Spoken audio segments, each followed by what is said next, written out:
Today on the Brett Allen Show, well, first of all, thanks everybody for watching and listening. We have another fantastic comic and also the Circle season 4 alum, John Franklin. He has a lot going on right now. He has a stand-up special coming to Tubi TV this summer. He's also going to be performing at the Edinburgh Festival Fringe this August, which is a huge outlet for comics. And I want to start out with that. First of all, thank you for your time, and I appreciate you hanging out today. I'm really excited to chat with you.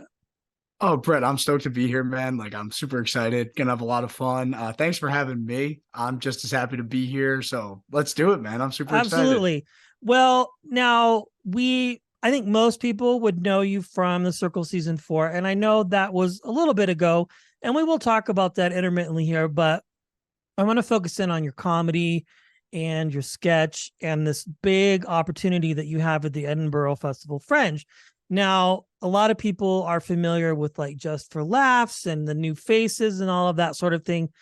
But this one is big too. A lot of huge names perform here, got started here. And the one his name is now escaping me. I just had it in my head.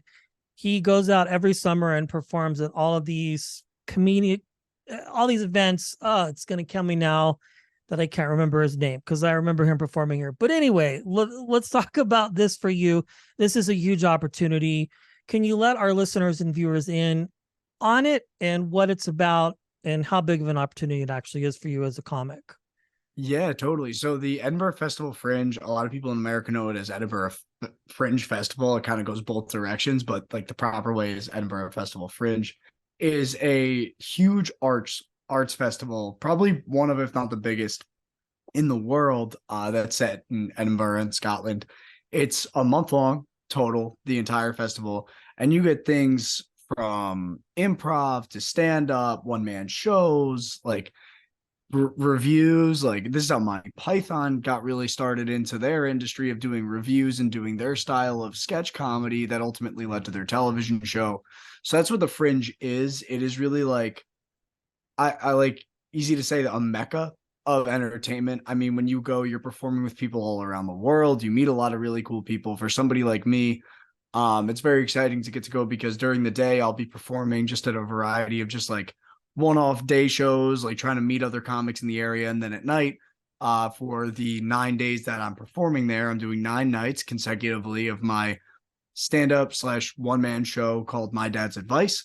Very, very excited about it. I'm performing at the Greenside venue, Sprout Studio at Infirmary Street, which is, if you know Edinburgh, Greenside is one of the top, I think, 4 biggest venues besides the main stage that would be there. So it's an honor. I mean, it's something I've thought about doing my whole career in comedy. I never knew when I'd kind of rip the Band-Aid off and get to go do it.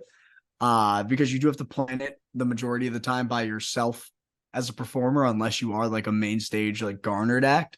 So it has been a process, but I'm so excited about it. This has been a long time coming for me, and I think it'll be a big jump in my career, sort of, as you mentioned before. So I'm so honored to be there. I can't wait, man. Yeah, it's really a big deal to be a part of this. And again, there's these like ones that I think some people might be familiar with, but this is a big one too, because people travel all over the world to be a part of this and to get the exposure and to meet people. And it takes a little bit of the pressure off, but in the same sense, it's a big deal because a lot of people are watching you. Yeah. And so how have you prepared for this? Like, have you written new material? This is not a chance to, is it a chance to perform new material, or is this to work on what you've already been working on as you've been Yeah. performing throughout New York City, which again, that in itself is a place to really cut your teeth as a comic for sure. Yeah, I mean, great question. I think the weird part for me was that I timed this very strangely. I mean, with the special dropping this year, that was material I had been working on for the last 4 years by the time I got to January when we filmed it. And now it's coming out this summer, obviously, to Tubi. And I, in my opinion, like, as a comedian, I feel like it'd be a waste of like my time and energy to reuse that material while I go to Fringe. So in the background, while I had been doing that material that ended up being in my special, I have about an hour's worth of material that is really just like storytelling material that is really just like geared around like my life, these experiences that I've had growing up, you know, in the New Jersey area and like with my family and my friends, and, you know, like having sort of that unique perspective on life that New Jersey sort of offers for some weird reason, and like where I'm from. And that's what this show would be all about. It's more of a one-man show than I would call a stand-up special, Okay. because it is just stories of my life and dad specifically, you know, things from like finding out our certain cousins were connected, you know, like mobbed up a little bit, and like finding out like, you know, the way that my dad tried to handle like my growing up in like the birds and the bees was a little more outlandish than I think the normal person would go through. So different stories like that ended up being the impetus of what this entire show is.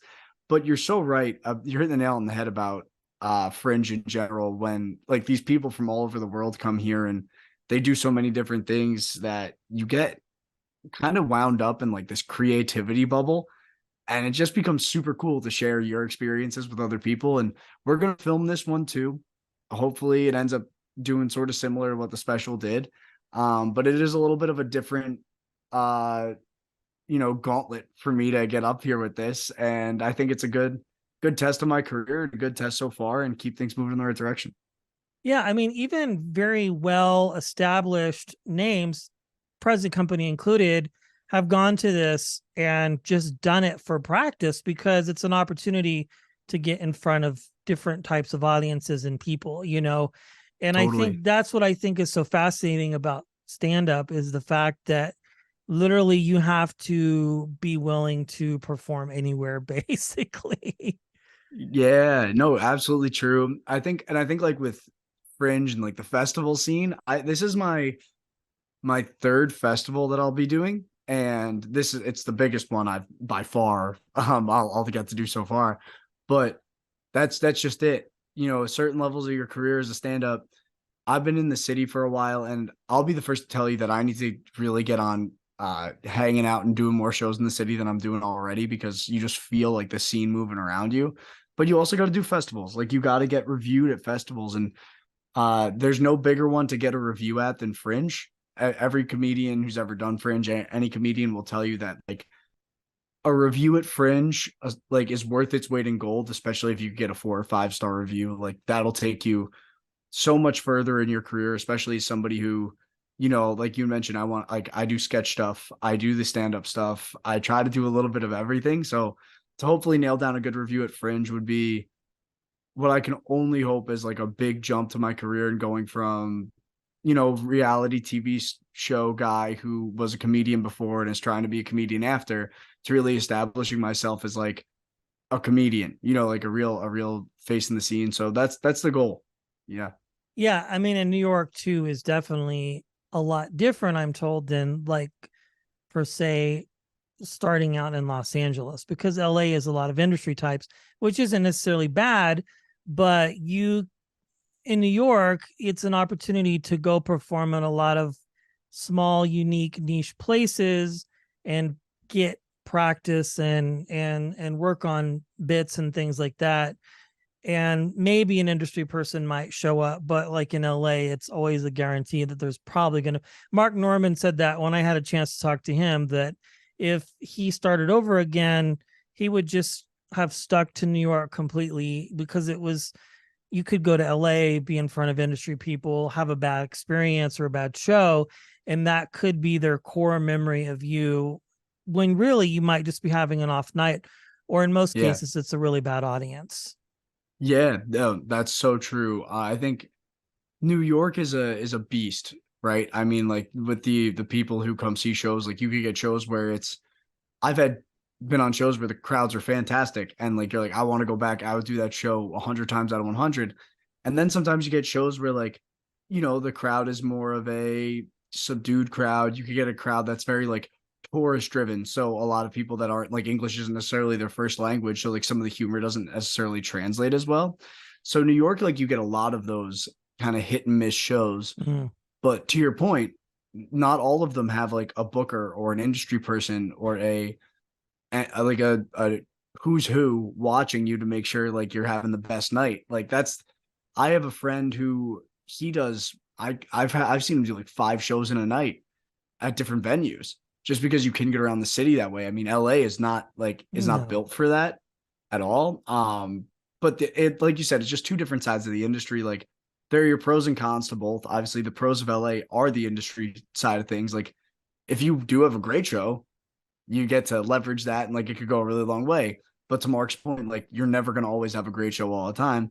And then on the New York side of things, you're not always getting those industry people, but you are getting the chance to really like grind and cut your teeth and do different shows. And that's one thing I strive to get better at is the going out and just doing shows to do them and not being so like wound up tight about what shows I'm doing. But it's definitely, it's two different sides of the same coin somehow with this comedy industry, you know? Yeah, I totally understand. Well, the special comes out on Tubi this summer. That's very exciting. That in its own right is a huge streamer. There's been a lot of comedians that have had that venue or that avenue for their specials. Jamie Kennedy, just to name a few. I think that's great because it's going to expose you to a whole new audience. So I have to ask, when you were on the circle and you got presented, was that an offer to you? Did you audition? Was the idea to go on there and use that as a platform to boost your career as a comic? Because if I remember correctly, when you were on there, your cover story was like a social media something or other, I think. And then Yeah. eventually the shoe dropped and we found out. But I'm just interested to know about that particular experience. Yeah, no, that's sort of like the crazy part, right? I did not get approached to do that. Like when I got asked to, like, I sent in an audition tape in March or April of 2020, and I didn't hear back about it until May of 2021, and I had kind of forgotten that I had done it. And at the time, you know, like that's peak pandemic. I'm doing Zoom comedy at that point. Like I'm not even in clubs until like ultimately like things opened back up in April 2021. And then when they hit me up about that audition, I was like, you know what, I should do it. Like I was gigging quite a bit around the city at that point. Like Okay. I had done a few industry room things. I was feeling pretty good about myself. And then the show was presented as an opportunity just by happenstance and luck. And the reason why I was billed as a social media creator was because that was like my full-time side, like my full-time gig that was paying the bills. I was a Got social it. media content creator. So that was how like the show is obviously a driven social media show. Like it's supposed to like be like social media. So I'm sure they probably have a bunch of different types of people, but obviously somebody who knows social media well is gonna have a leg up in the game. So that was probably easier for them to pick me that way. Um, I kind of just viewed it as I don't know what this is going to turn into. I don't know what I really want to do with the rest of my life right now, but I think it'd be really cool to get on a television show and hopefully it'll springboard me into some level of being a known entity, just somebody that people like enjoy to follow because I've Yeah. always enjoyed social media. And when I went and did the show, when I got back, I probably had collectively across Twitter, Instagram, and TikTok like maybe 5,000 followers across the three platforms, and I would say like 85% were my friends, like if not I more. love it. Like, you know what I mean? Nobody knew who I was. Show comes out and blew up to about 40,000 Instagram followers, like 45,000 and like 25,000 TikTok followers. And I just like sort of hit the ground running. I was like, now's the time to like show people what I could do, like different things, sketch, stand up, stuff like that. And to date, I have like 108,000 on TikTok and like I want to say like 80,000 on Instagram. So I kind of used it as a springboard, but not knowing I was going to use it as a springboard. Like I definitely did not go in thinking like as like the last day the show airs, I'm gonna like do a 30-minute stand-up show pop-up thing. Like I had no plan. It was just kind of like an offhand opportunity, and I wouldn't trade it for the world. I love that that's where I came from because I do have a lot of people that stop me on the street and be like, "Oh my God, you're John," and like they'll take a picture, they'll say hello. You know, it the show provided me with every opportunity I've gotten so far, and the ability to use like the hard work element to keep it growing. So I'm really thankful for it. I think a lot of people have asked me and wondered if I would if I could go back, would I still do it? Would I like just try to grind and do stand up? And I would do it every time.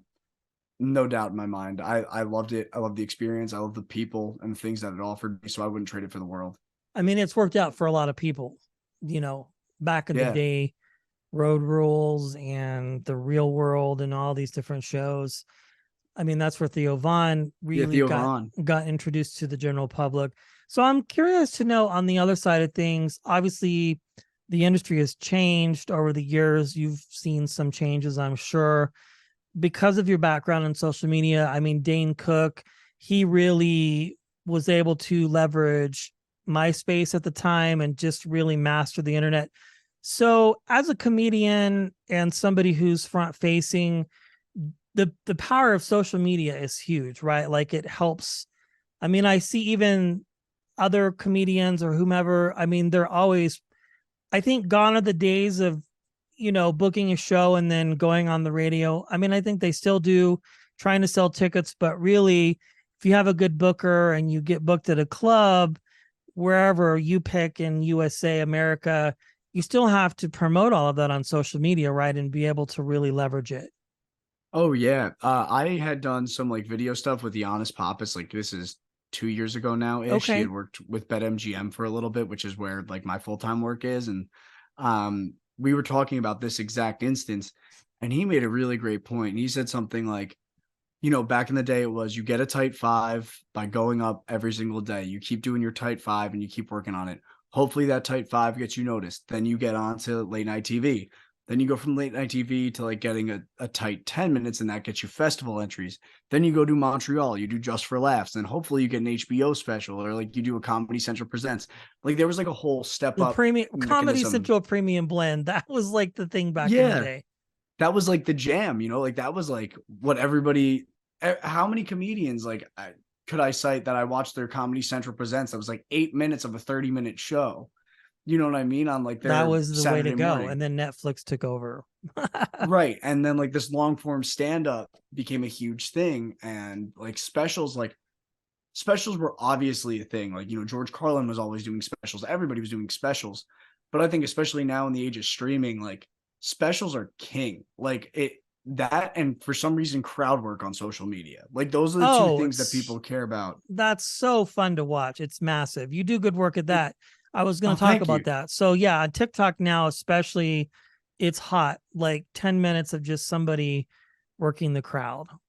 Yeah, it is. It's a thing. Like I always, when I talk about this crowd work stuff, there are two guys I like to point out, and that's Andrew Schultz, who like he turned on the heat when the pandemic happened, when it came to like just using these tapes of crowd work.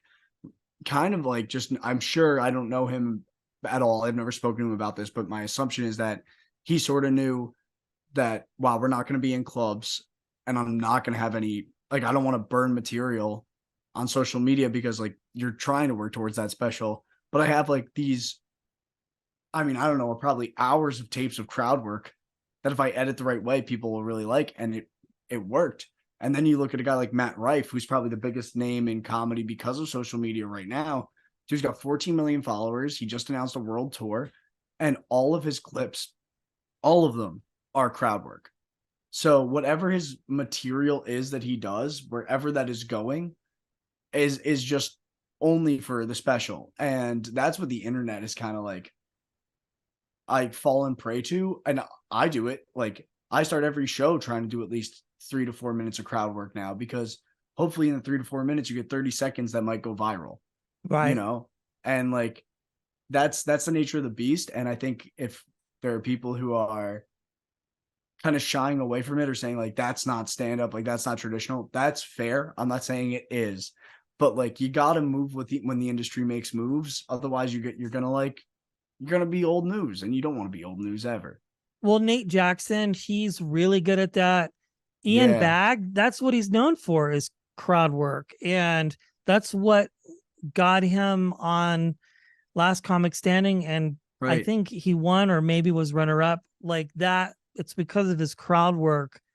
And honestly, like in the age of social media, especially TikTok now being as hot as it is, yeah, Andrew Yeah. Schultz was fun to watch. I mean, when I go to see a comedian, and for a long time before I started interviewing comics like yourself, these great people, I I would go see a comedian at a club, and I had this idea, maybe I'd seen a special previously, but then I see them doing other things and jokes and things like that. The one that comes to mind is Joe Coy. Like I saw Yeah. his in a tiny little club, Cobb's in San Francisco, and it was kind of like a hodgepodge that kind of went together. And it was weird for me, but then like his special comes out and it's this polished hour, and the light came on to me, and I was like, oh, I get it now. It makes sense. The club is where either they're working out an hour or they're trying out new material. So it's always going to be fun. And I think most people, when they go to a club, want to be picked out and roasted Yeah. or whatever. Like for me, when I got roasted by John Mulaney, that was like the highlight of my life. Or Taylor Tomlinson. It was just, it's like that's what you want. If you want to sit up front, you want to pay for a VIP seat. You're Yeah. basically asking, or if it's an Andrew Schultz. Well, you've had so much success. I mean, this is really fun for you. You have of course, your Netflix, The Circle, and then you have this. You have all these other things. One last question or two here.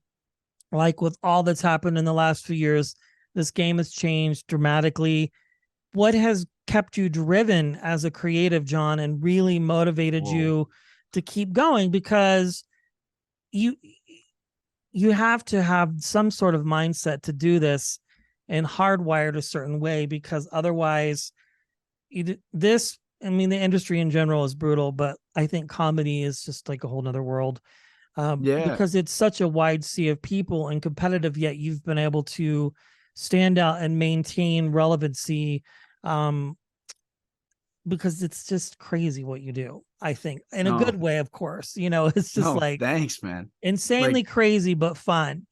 It's like a like, higher air thanks. whacked without the net, I feel like. No, thank you. Yeah, I mean, look, like I'll be the first to tell anybody, like it's not sunshine and rainbows. Like I'm not every day I'm not waking up and thinking like, oh, I'm gonna go viral in 10 minutes and like it's all gonna be great. Like there are people with far bigger followings than me. There are people who have like, have that consistent stand-up grind down that I'm still working on. But the one thing that like I always cite is like there are two sayings that like I feel about in this situation. And the one is work so hard that the people who talk about you behind your back will ultimately tell people how they knew you in the first place. So that's one Wow. of my favorites. And then the other one is like, if we get on the treadmill, like you might be the more talented person than me, like you might know better than I do. But if you're going to get on the treadmill next to me and we're going to run at 10, I'm going to run until you fall off the treadmill or until my legs give out because I'm going to work really, really hard. And like there are days where like it stinks.